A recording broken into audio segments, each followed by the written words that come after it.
E a pergunta é a seguinte: o que é que veio primeiro? O interesse na física ou as suas naturais e intuitivas percepções de natureza mística, desde muito jovenzinho? Essa é uma pergunta interessante. Eu sempre tive uma certa intuição de que a experiência humana tinha uma dimensão que seria propriamente essa dimensão do sagrado ou do espiritual. No Uhum. entanto, quanto mais eu me interessava em estudar ciência, mais eu percebia que a ciência não tinha nada que a ver com essa dimensão. Então, Aham. eu, aos poucos, tomei contato não com o conteúdo da ciência, mas com a reflexão sobre a ciência. E por isso, Uhum. aos poucos, eu me movi para a filosofia da ciência, para a história Uhum. da ciência e para a Uhum. epistemologia. Uhum. E com o tempo, eu percebi como a ciência funciona. Uhum. Então, eu gosto de brincar que é como o Mágico de Oz, que quando eles Aham. chegam no Mágico de Oz, é aquele monstro, né? Mexendo os braços, soltando fumaça. Aí, quando eles olham atrás, é um senhor que está mexendo as É, manivelas. E aquele é, monstro que assusta todo mundo nada mais é é, do que esse frágil senhor mexendo as é, manivelas. Então, a é. epistemologia te permite entender como funciona a ciência e É, te apresenta esse senhorzinho, né? ela deixa de ser esse monstro que é justamente o que o conhecimento científico e tecnológico no mundo contemporâneo nos apresenta. A ciência Aham. funciona de uma forma tão maravilhosa, ela funciona como nenhuma outra forma, supostamente, de conhecimento funcionou antes, em termos de É, transformação da sociedade e da é, natureza. é. Então, É uma revelação divina, é dom nós nos, divino, é nós nos, revelação divina. nos convencemos que ela representa algo correto da realidade. E Uhum. quando eu percebi que as melhores descrições dentro da filosofia da ciência sobre como a ciência funciona, elas são justamente antirrealistas, ou seja, É, entende que a teoria científica não tem o papel exatamente de representar a realidade tal como ela é, como se fosse um espelho. é. Na Aham, verdade, é um instrumento através do qual nós manipulamos o mundo empírico. é, Só que ela funciona tão bem que, de novo, a aham, metáfora passa a ser tomada literalmente. é, E o método é, vira uma ontologia, uma metafísica. é, é E verdade, aí é surge essa verdade. ilusão que é aquele É, monstro mexendo nos braços. é, Então, esse ceticismo com relação à ciência moderna me fez abrir para a experiência humana numa forma muito mais, digamos, fenomenológica. uhum, Porque, nesse que lindo. sentido, eu entendi o que a ciência pode explicar, o que a ciência não Uhum, pode explicar e o que uhum. significa uma explicação científica. E O aí que eu é? descobri que aqueles anseios iniciais, eles Uhum. não podem ser encontrados na ciência. Não, é. A É ironia, algo para além disso. a ironia é que nesse processo, como eu fiz disso o meu próprio trabalho, eu acabei me Aham. tornando um imã para aquelas pessoas que acham justamente o que eu deixei de acreditar que seria Ah, possível. Elas querem de mim uma ah, resposta o que para você já não tem a para dar, né? dimensão interior humana, né? É, E elas acham que vão encontrar na ciência. Então, o é, trabalho é muito mais de desconstrução, de tentar é. mostrar que a ciência não pode responder a Ah, meu perguntas querido. existenciais, que a ciência não Aham. pode falar de valores, do belo, do bom, do justo, É, que a é, ciência fala de fatos, né? é, Formas através das quais nós manipulamos o mundo empírico para reproduzir a subsistência humana de uma forma mais é. confortável, digamos assim, para dizer a parte boa do que a ciência faz, porque tem a parte ruim também que nós conhecemos. Então, nesse sentido, a filosofia ela me auxiliou muito mais do que o conhecimento científico, que é Aham. maravilhoso por si mesmo, mas é É. interessante fazer distinção das formas de conhecer. E aí, nesse Uhum. sentido, você encontra na própria filosofia contemporânea essa divisão que se marca principalmente pela filosofia continental, que é essa da França, da Uhum. Alemanha, etc., que é uma filosofia de onde vem o existencialismo, a fenomenologia, Uhum. etc., dessa anglo-saxônica, de onde vem o positivismo, o neopositivismo, o Uhum. empirismo, o neoempirismo. É. Uma é a filosofia que se rende à ciência, e a Uhum. outra é a filosofia que pretende fazer a crítica da ciência. Então, a É. ciência vai estar como um capítulo desse livro, que é a filosofia, e não o contrário, É. que como o É. mundo anglo-saxônico tenta realizar. É. O E é só curioso, atravessar o Canal da Mancha que exato, o faz curioso é toda a que diferença.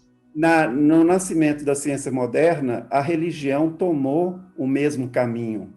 Então, eu Uhum. gostei quando você mencionou o Kierkegaard, porque ele, por exemplo, era um grande crítico de um contemporâneo dele, que era o Hegel, onde o É. Hegel era justamente o caso de sucesso na filosofia acadêmica. É.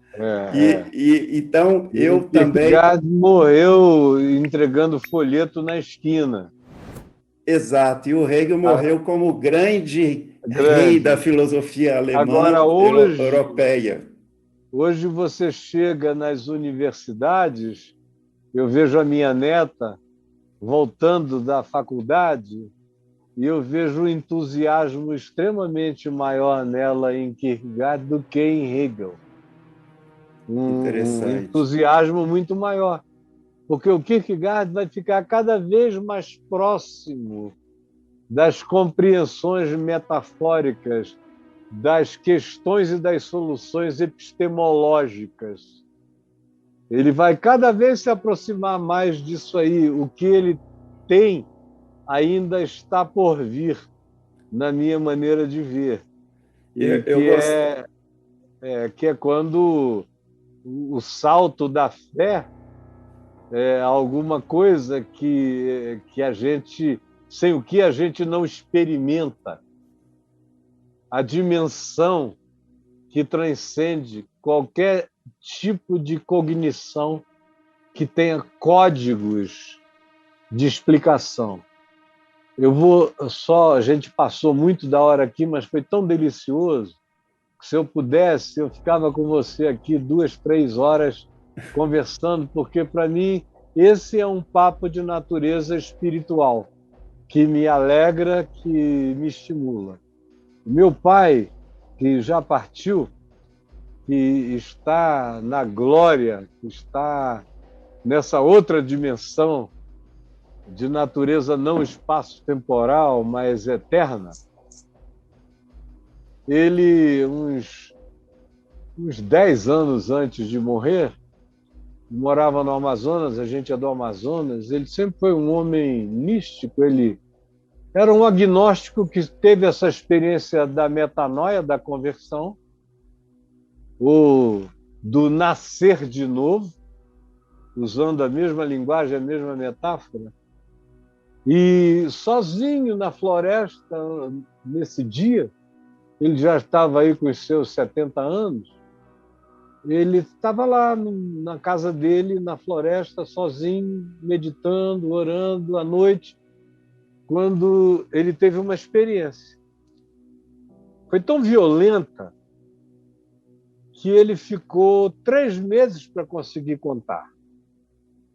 E quando ele conseguiu contar, foi porque eu peguei um avião daqui e fui até lá. Fui com ele até a floresta, nós sentamos à margem, à beirada da floresta, e eu perguntei 1 dia, 2 dias, 3 dias, 4 dias, o que tinha havido, e ele só derramava lágrimas e dizia, meu filho, ele era um homem de uma racionalidade, ele era místico, não era misticista. Ele era um cara que era uma espécie de Da Vinci que eu conheci na vida. Ele viajava do direito à matemática, à física, à filosofia, a todas as expressões de interesse humano científico, ele apreciava tudo e foi um grande construtor, edificador, foi um advogado extraordinário, arquiteto, fazia os cálculos dos prédios, os engenheiros só assinavam e diziam: meu Deus, como é que você chegou a essa conclusão? Ele falou: não, eu aprendi matemática para isso e física para isso, e está aqui. Embora ele não tenha ido à faculdade nenhuma, ele era polimorfo. Então, mas muito racional.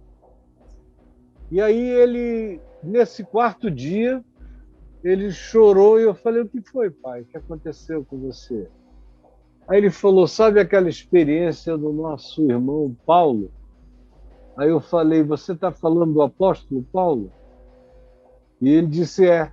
Eu falei: qual? Ele disse: aquela que ele descreveu em 2 Coríntios 12. Ele estava todo complicado, normalmente ele era direto no que ele queria dizer. Eu falei: sim. Ele disse que foi arrebatado ao terceiro céu e ouviu palavras inefáveis, as quais não é lícito aos homens referir. Aí eu falei: é isso? Ele disse: pois é, ele estava errado. Eu falei: errado como, pai? Aí ele falou: ele disse que não é lícito aos homens referir. É lícito. Só é irreferível, meu filho. Eu não tenho linguagem, eu não tenho palavras, eu não tenho metáforas, eu não tenho comparações, eu não tenho simbolizações, eu não tenho arquetipias, eu não tenho nada que possa me ajudar a te dizer o que foi que eu experimentei, e eu experimentei. No curso da minha vida como pastor, e um pastor de gente, eu venho ouvindo desde há 49 anos atrás, ouvindo histórias de gente que quase morreu e teve experiências extraordinárias, ou gente que foi morta, recebeu atestado de óbito e por algum outro fenômeno levantou-se chocado com dimensões e apreciações do que tinha acontecido em casa, no ambiente, no hospital, os conflitos familiares lá do outro lado, coisas as mais variadas. Eu acumulo uma quantidade imensa de histórias que eu ouvi, de coisas que eu vi. E numa época como essa de pandemia, onde tem gente sendo ressuscitada, você tem pessoas que não têm memória de nada, mas tem algumas que têm algumas histórias para contar. E de coisas que não podem ser reduzidas à fenomenologia de qualquer que fosse a centelha cerebral, apesar da declaração da morte, qual foi o fenômeno neural, que sinapse aconteceu em algum lugar desconhecido. Não. É algo que não dá para explicar a não ser pelo fato de que existe coisa que se projeta, a verdadeira consciência se projeta para além do limite físico. E eu creio que a gente volta ao início de onde a gente começou. Porque você disse que o seu major de trabalho hoje em dia é esse de construir essas metáforas e buscar essas conexões e essa ciência de analogias possíveis de explicação desse tipo de fenômeno que está para além da nossa palpabilidade. E de modo que a gente podia viajar a noite inteira, mas nós iríamos tomar o café da manhã brindando. Eu sei que você está com uma caneca aí. Aqui. Eu quero convidar você para a gente brindar esse encontro de hoje, para a gente ter uma comunhão espiritual, porque foi uma conversa profundamente espiritual.